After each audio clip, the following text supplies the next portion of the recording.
오늘도 이 예언의 말씀을 읽고 묵상하고 삶에 적용하는 우리 모두에게 예수 그리스도로 행복한 한 날이 되시기를 주님의 이름으로 축복합니다. 오늘 함께 묵상하실 본문은 예레미야 1장 11절로 19절의 말씀입니다. 오늘 본문의 핵심 주제는 우리 모든 성도들은 하나님의 말씀에 집중하고 하나님께서 주신 말씀을 세상에 가감없이 증언해야 합니다. 하나님께서 예레미야에게 두 가지 환상을 보여주십니다. 살구나무 가지 환상과 끓는 과마의 환상이죠.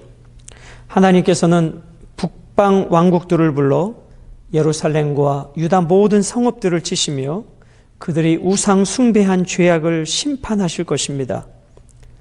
이 심판의 소식을 전해야 하는 예레미야에게 하나님께서 내가 너와 함께할 것이고 어떠한 상황에서도 너를 건져줄 것이니 너는 담대하라 말씀해 주십니다. 여러분, 하나님께서는 일찍이 다윗 왕에게 언약을 맺으셨죠. 그 언약은 하나님의 말씀에 순종할 때 복이 되고 하나님의 말씀에 불순종하면 하나님의 심판을 받게 될 것이라는 것이었습니다. 그 언약은 솔로몬에게도 이어졌고 다윗 이후의 모든 왕들과 그 이스라엘 백성들에게 그 언약은 계속해서 유효한 것이었습니다. 언약에 신실하신 하나님께서 그토록 오래 기다리시고 참아주셨음에도 불구하고 끝까지 우상 숭배하고 회개하지 않는 저 유다 백성들을 이제 하나님은 바벨론이라는 나라를 통해서 심판하실 것을 말씀해 주십니다.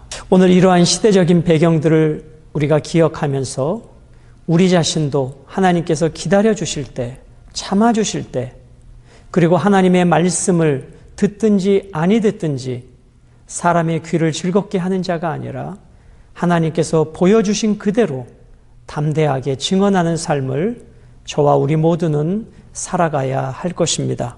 자, 11절부터 16절까지는 예레미야가 본 두 가지 환상에 대하여 말씀해 주고 있습니다. 여러분, 통상적으로 이사야나 에스겔 선지자에게 하나님께서 먼저 환상을 보여주시고 그 다음에 그들을 선지자로 부르셨습니다. 그런데 오늘 예레미야는 먼저 소명을 주시고 그 소명을 확증하기 위하여 환상을 보여주시는 구조로 되어 있습니다. 자, 11절입니다. 여호와의 말씀이 또 내게 임하니라. 이르시되 예레미야야 내가 무엇을 보느냐 하시매 내가 대답하되 살구나무 가지를 보나이다. 이 살구나무는 아몬드 나무로 이해하시면 되겠습니다. 하나님께서 예레미야에게 내가 무엇을 보느냐 묻습니다. 그리고 예레미야가 대답하죠. 내가 살구나무 가지를 보나이다. 하나님이 보여주신 것을 예레미야는 정확하게 보았습니다. 수백 년 동안 경고하신 심판이 이제 성취될 것을 예레미야에게 알려주고 계시는 것입니다. 자, 이 11절과 12절은 살구나무 가지 환상인데요. 자, 12절입니다. 여호와께서 내게 이르시되 내가 잘 보았도다. 이는 내가 내 말을 지켜 그대로 이루려 함이라. 하나님께서 보여주신 그 환상의 내용을 예레미야는 정확하게 보았습니다. 그리고 이렇게 말씀하시죠. 내가 너에게 보여준 그대로 내가 행할 것이다. 즉 하나님의 언약, 하나님의 약속, 특별히 오늘 본문에 이제 그 심판을 하나님께서 반드시 이루실 것이다 라고 말씀해 주고 계십니다. 여러분, 우리도 하나님께서 우리에게 말씀하실 때 그 말씀을 정확히 들어야 합니다. 하나님이 의도하신 바를 잘 이해해야 합니다. 그래서 여러분과 제가 성경 말씀을 묵상하든지 오늘 이 큐티를 통해서 함께 이 시간에 참여하시든지 예배 때마다 선포되어지는 말씀을 들을 때에 사사로운 내 선입견과 내 지식으로 듣는 것이 아니라 하나님의 말씀을 정확하게 들어야 합니다. 그리고 하나님의 말씀을 증언하는 제 자신을 비롯한 설교자들은 자기의 철학과 지식과 생각을 전하는 자가 아니라 그 본문을 통해서 하나님이 주시는 마음, 우리가 살아가는 삶의 자리에서 하나님이 들려주시는 마음, 그 마음을 가감없이 전해야 하는 것입니다. 13절로 15절은 끓는 가마솥 환상을 보여주고 계십니다. 13절 여호와의 말씀이 다시 내게 임하니라 이르시되 내가 무엇을 보느냐 대답하되 끓는 가마를 보나이다. 그 윗면이 북에서부터 기울어졌나이다 하니 살구나무 가지 환상을 보여주신 하나님께서 이제 두 번째로 끓는 가마솥 환상을 보여주십니다. 그리고 예레미야는 그것을 정확하게 보았습니다. 그 끓는 가마솥이 북쪽에서 남쪽으로 이제 쏟아질 것 같은, 막 퍼부을 것 같은 긴박한 상황에 놓여 있는 끓는 가마솥을 보게 된 것이었습니다. 여러분, 오늘 이 끓는 가마는 무엇을 의미합니까? 그것은 바로 바벨론이라는 나라를 의미합니다. 하나님께서는 저 북쪽 바벨론이라고 하는 나라 제국을 통해서 이 유다를 심판하시기 때문입니다. 그 가마솥이 어떠한 상황에 놓여져 있죠? 14절에 여호와께서 내게 이르시되 재앙이 북방에서 일어나 이 땅의 모든 주민들에게 부어지리라. 북쪽에서부터 기울어져 있는 그 끓는 가마솥, 하나님께서 바벨론이라는 나라를 일으키셔서 우상 숭배에 빠진 이 유다 백성을 심판하실 것이다 말씀해 주고 계십니다. 15절 내가 북방 왕국들의 모든 족속들을 부를 것인즉 그들이 와서 예루살렘 성문 어귀에 각기 자리를 정하고 그 사방 모든 성벽과 유다 모든 성읍들을 치리라 여호와의 말이니라. 사랑하는 여러분, 하나님께서는 역사의 주관자요 섭리자로서 오랫동안 선지자들을 통해서 경고하고 또 경고했지만 여전히 우상 숭배 앞에 물질의 풍요 앞에 마음을 빼앗겨버린 저들을 향하여 이제 하나님은 바벨론을 북쪽에서 일으키셔서 그 끓는 가마솥을 유다를 향해 붓고 계시는 것입니다. 사랑하는 여러분, 하나님께서는 당신이 말씀하시고 그 말씀이 그대로 이루어지는 것을 지켜보시겠다고 말씀하시고 결국 하나님의 말씀대로 성취되어지는 것을 보게 되어집니다. 오늘 두 번째 끓는 가마솥 환상. 여기서 끓는 가마라고 하는 의미는 강력한 연기를 내뿜으며 끓는 것을 말씀하고 있죠. 즉 하나님의 강력한 심판이 이제 다가왔다는 것입니다. 그 심판의 긴박성, 그 심판이 눈앞에 놓여진 상태가 북에서 기울어진 끓는 가마솥 환상으로 말씀해 주고 있습니다. 자, 14절 마지막에 부어지리라, 이 말씀의 의미는 여러분 뚝에 물이 많이 고여져 있습니다. 그런데 그 뚝이 터지면 어떻게 돼요? 고여진 물이 한순간에 쏟아지게 돼서 논과 밭이 다 수몰되게 되는 것이죠. 지금 하나님께서 기다리고 기다렸던 그 시간이, 이 경고의 시간이 차서 이제 저 북방 바벨론이라는 나라를 통해서 뚝이 터지듯이 이제 끓는 가마솥이 하나님의 심판이 유다 백성들에게 이루어질 것을 말씀해 주고 있습니다. 자, 16절 왜 하나님께서 유다를 심판하시는지 심판의 이유를 말씀하십니다. 무리가 나를 버리고 다른 신들에게 분향하며 자기 손으로 만든 것들에 절하였은즉 내가 나의 심판을 그들에게 선고하여 그들의 모든 죄악을 징계하리라. 하나님께서 유다 백성을 심판하시는 이유를 크게 세 가지로 말씀해 주십니다. 첫 번째로 무리가 나를 버렸다. 하나님을 버렸기 때문에 심판하시겠다는 것입니다. 두 번째, 다른 신들에게 분향했기 때문에 하나님이 버리시겠다는 것입니다. 심판하시겠다는 것입니다. 세 번째, 자기 손으로 만든 것들에 절하였기 때문에 하나님이 저들을 심판하실 것이다 말씀해 주고 계십니다. 하나님은 이 심판을 계속해서 유예하셨고 저들이 우상을 버리고 하나님 앞으로 회개하고 돌아오기를 기다려 주셨습니다. 그러나 하나님의 오랜 기다림에도 저들은 돌아오지 아니하고 더 치우쳐 종교 지도자들을 비롯한 왕과 백성들은 함께 타락하여 자기들이 손으로 만든 우상 앞에 절하고 하나님을 우습게 여겼던 저들의 범죄함을 이제 하나님은 바벨론 끓는 가마솥을 통해서 심판하시려는 것입니다. 그래서 이 소식을, 환상을 예레미야에게 말씀해 주시고 이 하나님의 심판을 저들에게 전하라 하십니다. 여러분, 그냥 하나님께서 심판하시면 되지 왜 심판의 소식을 다시 한번 예레미야를 통해서 전하라 하실까요? 그것은 마지막까지 이 가마솥이 기울어져서 이제 쏟아 부어지기 직전인데 여전히 저들이 회개하기를 기다리시는 아버지의 사랑이 아닐까를 생각해 봅니다.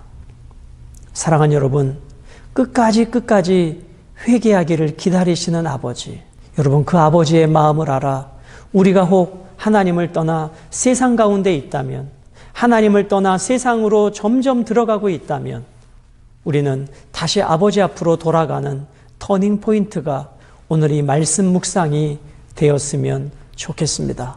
그래서 이 하나님의 심판의 소식을 전해야 하는 예레미야에게 17절로 19절은 단단히 준비하고 사명을 다할 것을 말씀해 주십니다. 여러분, 하나님으로부터 말씀을 받아 그 말씀을 전하는 선지자가 축복의 말씀, 위로의 말씀, 소망의 말씀, 격려의 말씀을 주시면 전하는 선지자도 얼마나 행복할까요? 그런데 그가 전해야 되는 메시지는 심판의 메시지입니다.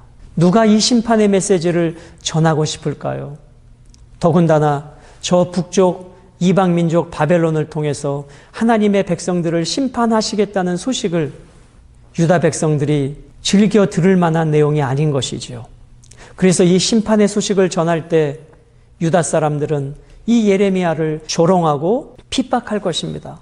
그렇기 때문에 하나님은 예레미야에게 그런 모든 상황에서도 너는 담대하라, 주저하지 말라.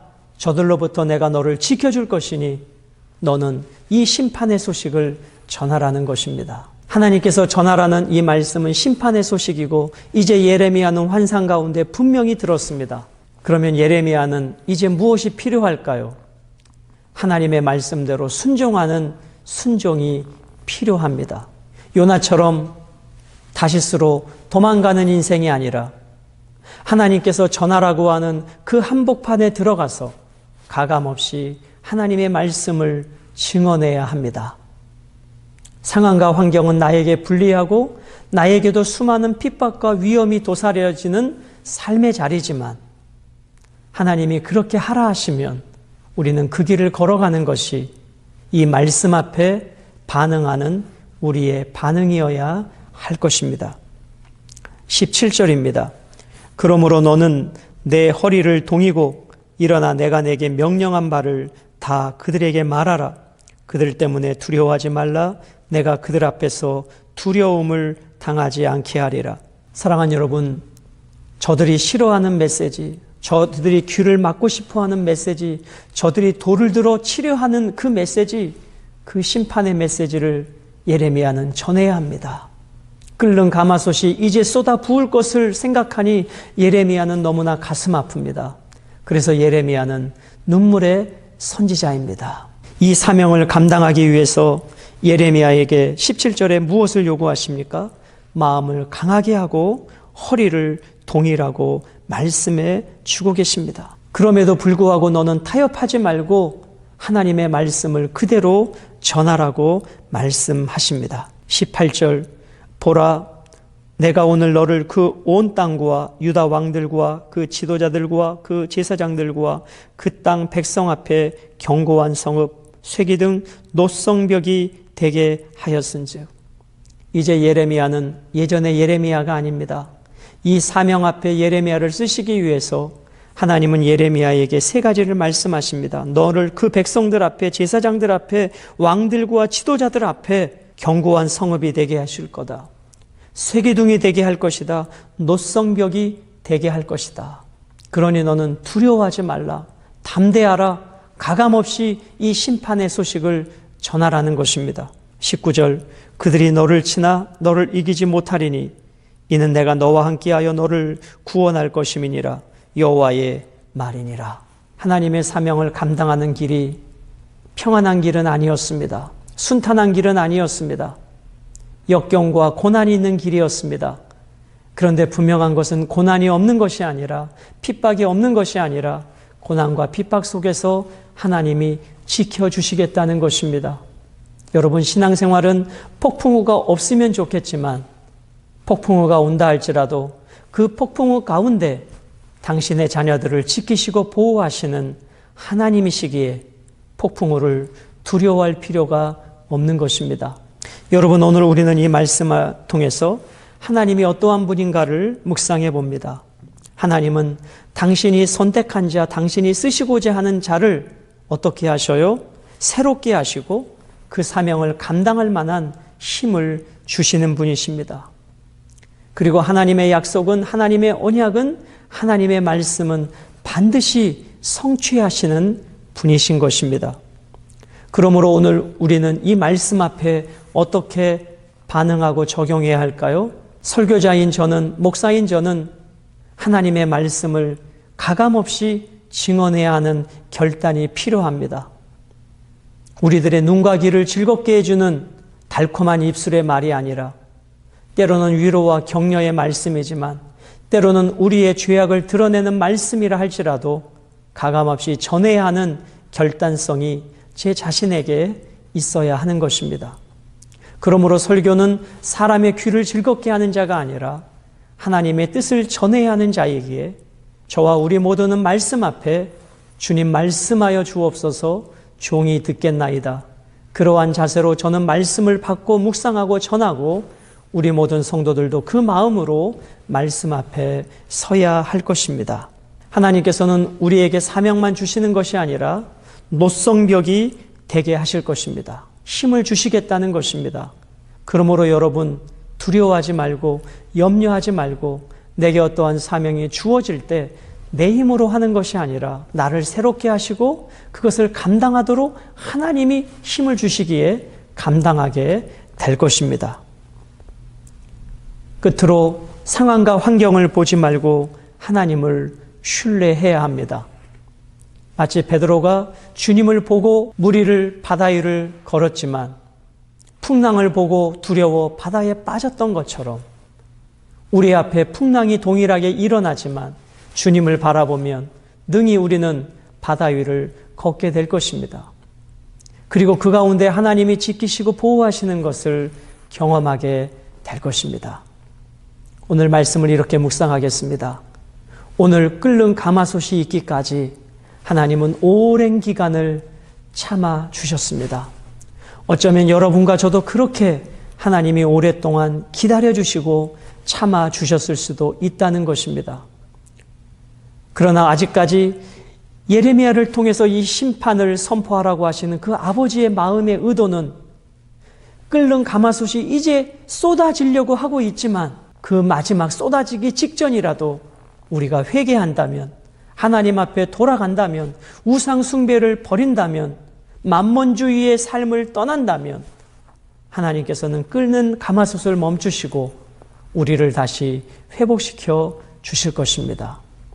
오늘 이 말씀 앞에 우리 자신을 잘 살펴서 내가 하나님 앞에 돌아가야 될 영역들이 있다면 함께 회개하고 아버지 앞으로 돌아가시고 하나님이 우리를 쓰시고자 하실 때 기꺼이 순종함으로 어떠한 환경에서도 쓰임받는 복된 삶이 되시기를 주님의 이름으로 축복합니다.